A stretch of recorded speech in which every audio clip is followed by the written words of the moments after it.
Hello students. आज हम करेंगे स्क्वायर एंड स्क्वायर रूट्स पर क्वेश्चन। स्क्वायर रूट्स क्या होते हैं ये जान लो। स्क्वायर रूट स्क्वायर का अपोजिट होता है, जैसे कि 2 का स्क्वायर 4 था, 4 का स्क्वायर रूट 2 हो जाएगा, ठीक। 3 का स्क्वायर 9 था, 9 का स्क्वायर रूट 3 हो जाएगा। 4 का स्क्वायर 16 था, 16 का स्क्वायर रूट 4 हो जाएगा, ठीक है। ये स्क्वायर स्क्वायर रूट बेसिक तो आपने पढ़े ही होंगे। अब बस जल्दी जल्दी ये प्रैक्टिस चल रही है कि किसी भी कॉम्पिटिटिव एग्जाम के लिए तुम तैयार हो जाओ, अपनी मैथ और रीजनिंग तैयार कर सको। जिसके जैसे मैथ रीजनिंग वगैरह ये सब्जेक्ट समझ में नहीं आती, उनके लिए लगभग 30 क्लासेस मैंने बनाई है बस। और 30 क्लासेस में अगर वो सीख ले, हर एक क्लास 10 to 20 मिनट की होगी बस, और ये सारी क्लासेस देख ले तो उसके मैथ और रीजनिंग सब आने लगेगी। इसलिए मैंने ये क्लासेस तैयार की हैं, ठीक। अब देखो, जैसे कि 100, 100 किसका स्क्वायर होता है? 10 का। तो स्क्वायर 100 का स्क्वायर रूट क्या हुआ? 10। मतलब जिसका भी जो वर्ग हो, जैसे 16 वर्ग होता है 4 का, तो 16 का वर्गमूल 4, 100 का वर्गमूल 10, 2 का वर्गमूल 4, वो 2 का वर्ग 4 और 4 का वर्गमूल 2, 3 का वर्ग 9, 9 का वर्गमूल 3। स्क्वायर रूट को बोलते हैं वर्गमूल, स्क्वायर रूट और स्क्वायर को बोलते हैं वर्ग, ठीक है। ये होता है।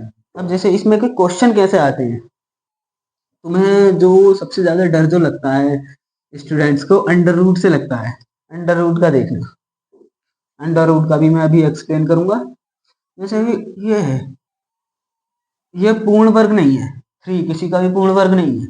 मतलब जैसे कि 4 जो है पूर्ण वर्ग है, क्योंकि ये 2 का स्क्वायर होता है। लेकिन 3 को हम कैसे ऐसे लिख सकते हैं कि सेम नंबर के मल्टीप्लाई सेम नंबर से करें तब 3 आ जाएगा, और इंटीजर नंबर होना चाहिए, तो नहीं हो सकता है ऐसा कुछ भी। तो ये जो हुआ पूर्ण वर्ग, वो पूर्ण वर्ग नहीं हुआ ये, ठीक। किसी का भी पूर्ण वर्ग है ही नहीं।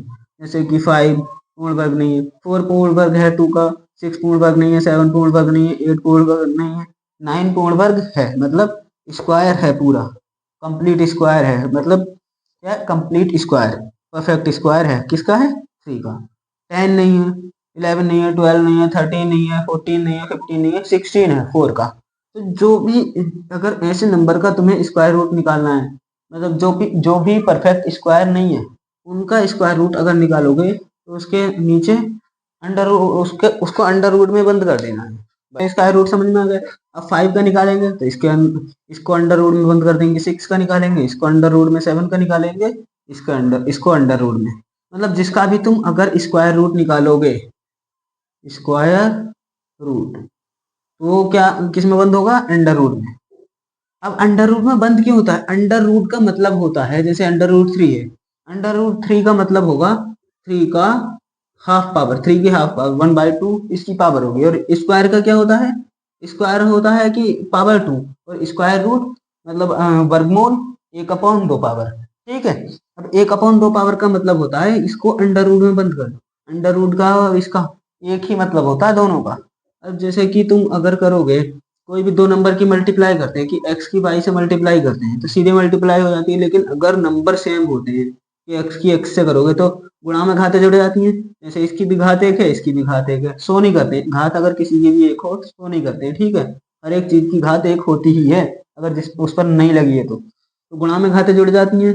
एक और एक 2। और x की गुणा, अगर x की घात 3 की गुणा x की घात 2 से करेंगे तो 2 और 3 5, इसकी घात 5 हो जाएगी। जैसे कि 3 की गुणा 3 के स्क्वायर की गुणा 3 के पावर क्यूब से करें तो कैसे हो जाएगा? 3 की घात 5, क्योंकि 2 और 3 5। 4 की गुणा अगर 4 से करें तो इनकी भी घात एक एक होगी, होगी नहीं होगी? इसलिए आ जाएगा 4 का स्क्वायर। जैसे 2 का हम वर्ग निकालते हैं, 2 गुणा 2 करके। वर्ग कैसे निकालते हैं? घात एक एक होगी इनकी, तभी तो 2 का स्क्वायर होता है। गुणा में घातें जुड़ती हैं, इसलिए ये होता है। अब अगर तुम 3 की गुणा अंडर रूट 3 से करोगे तो क्या हो जाएगा? घात 3 गुणा इसकी घात कितनी होगी? 1/2। अब गुणा में घातें जुड़ती हैं तो 1/2, और एक को अगर हम ऐड करें, 1/2 और एक को क्या होगा? 2 एकन 2, दो अपॉन, जैसे मल्टीप्लाई करते हैं तो ये इसके अपॉन में भी पहुंच जाता है। जैसे जब भी मैं मल्टीप्लाई करूं मतलब दोनों के अपॉन में पहुंच जाएगा, ऐसे मल्टीप्लाई करते हैं। अब दो और एक तीन और अपॉन दो, तीन की घात हो जाएगी तीन अपॉन दो, मतलब डेढ़। एक घातीय और एक अपॉन दो घातीय हो गया डेढ़। ठीक है, घात गुणा में ऐड होती ही है। और इसको अगर तुम ऐसे नहीं लिखने चाह रहे हो तो इसको ऐसे भी छोड़ सकते हैं, क्योंकि जो अंडर रूट होता है एक नाम की तरह मानो। जैसे कि ये कोई भी नाम है, ये मान लो, क्या मानो, सौरभ मान लिया। जिसका भी नाम हो वो बताना सौरभ किसका नाम। और ये मान लो गौरव, तो इस सौरभ और गौरव ये दोनों कभी ऐड नहीं हो सकते। ये ऐसे के ऐसे ही रहेंगे कि ये है सौरभ और ये है गौरव। या फिर तीन अंडर रूट तीन, ये अगर ये इसको तुम जैसे बोलो कि सौरभ और गौरव आ रहे हैं, मतलब दोनों प्लस है कि सौरभ और गौरव आ रहे हैं, दोनों को बोल सकते हो, एक साथ नहीं बोल सकते। अगर ये बोलते, अगर ये नाम की तरह होता है अंडर रूट वाली संख्या, मतलब एक साथ नहीं बोली जा सकती। अब ये दोनों सेम सेम हो गए, ये भी मान लो सौरभ ये भी मान लो सौरभ, तो हम बोल सकते हैं दो सौरभ आ रहे हैं, मतलब दो ये आ रहे हैं, तो दो तिया छः, या फिर तीन और तीन छः। तो ये अंडर रूट वाला नंबर बिना अंडर रूट वाले नंबर से कभी ऐड नहीं हो सकता। अगर जैसे कहीं भी पड़ जाए कि दो प्लस अंडर रूट तीन, तो दो दो चार और प्लस अंडर रूट तीन, तो अंडर रूट तीन वाला नंबर कभी भी ऐड नहीं हो सकता बिना अंडर रूट वाले से। जैसे नाम मैंने बोला, जैसे अभी मैं तुम्हें कुछ एग्जांपल दूंगा उसमें समझ लेना। ठीक,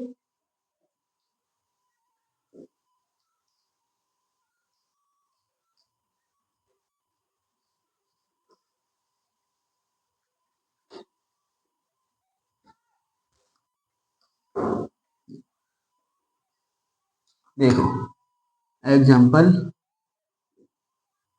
8 into under root two plus under root three multiply by under root three plus four into under root three plus four into under root two. ठीक है, ये क्वेश्चन करो। 8 अंडर रूट टू मल्टीप्लाई होगा तो सीधे पास में आ जाएगा, बस मल्टीप्लाई नहीं हो सकती। अब इसकी मल्टीप्लाई इससे करोगे, मतलब तीन की भी घात एक अपॉन दो, और इस तीन की भी घात एक अपॉन दो। अब एक अपॉन दो मतलब हाफ हाफ हो गई, और ये ऐसे ही लिख दोगे, अंडर रूट तीन प्लस चार अंडर रूट दो। देखो अंडर रूट वाले अलग अलग हैं, तो ये भी ऐड नहीं हो सकते, ना ही ये ऐड हो सकता। अब ये देखो, ये ये है अंडर रूट को कोई भी नाम मान लो कि ये भी सौरभ और ये भी सौरभ, ये आठ सौरभ है, ये चार सौरभ है, तो आठ सौरभ आ रहे हैं और चार सौरभ आ रहे हैं, मतलब एक साथ बोल सकते हैं कि 12 सौरभ आ रहे हैं। अब ये मानो अलग नाम का है, तो हम एक साथ नहीं बोल सकते कि 12 सौरभ और चार गौरव आ रहे हैं, इसी तरीके से बोलेंगे। कोई एक नाम की तरह मानो, एक ट्रिक मानो इसे, जैसे मैं समझा रहा हूँ बस। तो इस तरीके से हम इसे अलग ही बोलना पड़ेगा कि चार अंडर रूट तीन है और ये आठ अंडर रूट दो और चार अंडर रूट दो है। तो चार और आठ इन्हें एक साथ बोल सकते हैं कि चार अंडर रूट दो और आठ अंडर रूट दो, 12 अंडर रूट दो है। और ये चार अंडर रूट तीन है, तो इनको 12 अंडर रूट दो और चार अंडर रूट तीन ही लिखना पड़ेगा, क्योंकि ये ऐड नहीं हो सकते। ठीक, अब ये इसकी भी आधी घात इसकी भी आधी घात, तो घात एक बन जाएगी दोनों की। ये मल्टीप्लाई हो रहा था, मल्टीप्लाई में एक ही बार लिख लेते हैं और घात हो जाएगी एक, और एक घात हम लगाते नहीं हैं। ठीक, यही हो गया हमारा आंसर। अंडर रूट वाला बिना अंडर रूट वाले से ऐड नहीं हो सकता। ठीक है, जैसे अगर तुम किसी भी अंडर रूट की मल्टीप्लाई अंडर रूट से करते हो, अगर वो सेम होते हैं तो अंडर रूट से अंडर रूट काट कर एक बार लिख देते हैं, इसीलिए लिखते हैं। उसके पीछे ये वाली मैथमेटिक्स होती है जो मैंने 1/2 करके पावर जो समझाई है तुम्हें। ठीक, ये मैथ होती है जो बिल्कुल बेसिक मैथ से होती है। जैसे फोर के under root four into under root four करोगे, अंडर रूट से अंडर रूट कैंसिल और फोर एक बार आ जाएगा। फाइव के अंडर रूट फाइव की करोगे, ऐसे ही फाइव आ जाएगा। ये होता है इसमें कि अंडर रूट से अंडर रूट इसलिए कैंसिल कर देते हैं, ये मैथ होती है इसमें। क्योंकि गुणा में पावर ऐड होती है और आधी आधी पावर मिलकर एक पावर बना लेती है, और एक पावर मतलब इसकी पावर एक होगी जब पावर नहीं लगी है तो। समझ गए, बस। वो इसमें ऐसे ही क्वेश्चन होते हैं स्क्वायर और स्क्वायर रूट में। ये स्क्वायर का और स्क्वायर रूट का बेसिक हो गया। ठीक है, अब नेक्स्ट क्लास में हम करेंगे क्यूब, क्यूब वाला चैप्टर, मतलब घन, जिसमें पावर जो होती है किसी भी नंबर की पावर 3 होगी, कि x की पावर 3 मतलब 3 की पावर 3, अब यहाँ पर पावर 3 है तो इसकी मल्टीप्लाई 3 बार करनी होगी, 3 3 होती है 27। इस तरीके से अब करेंगे हम नेक्स्ट चैप्टर क्यूब रूट और क्यूब।